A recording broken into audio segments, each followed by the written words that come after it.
শোনো, তুমি হয়তো ভাবো আমি শুধু তোমার দিকে তাকিয়ে থাকি, আর এটাই আমার অভ্যাস।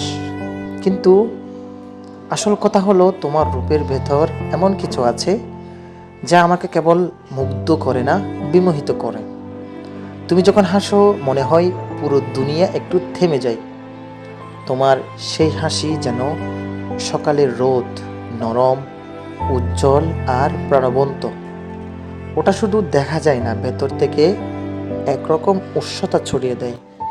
তোমার চোখের দিকে তাকালে মনে হয় আমি কোনো আকাশের গভীরতায় ডুব দিচ্ছি, এত গভীর আর এত স্বচ্ছ যে সেখান থেকে ফিরে আসতে ইচ্ছে করে না। তোমার চোখের ভেতর একটা গল্প আছে, যেটা না চেয়েও পড়তে শুরু করি আমি। তোমার চুলগুলো বাতাসে দুলে ওঠে, ঠিক শরতের কাশফুলের মতো, কোমল, শান্ত আর নিঃশব্দে স্নিগ্ধ।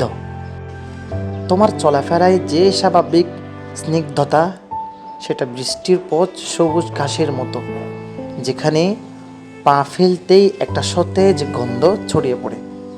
তুমি সুন্দর বলেই নয়, তুমি আলাদা বলেই আমাকে বিমোহিত করে। কারণ তোমার সৌন্দর্য শুধু বাহিরে নয়, সেটা তোমার ভেতর থেকে আলো বের হয়।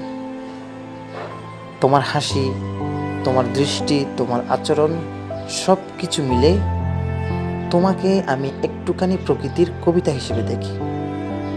আর হয়তো সে কারণেই আমি প্রতিদিন আরও গভীরভাবে তোমার মধ্যে হারিয়ে যাই।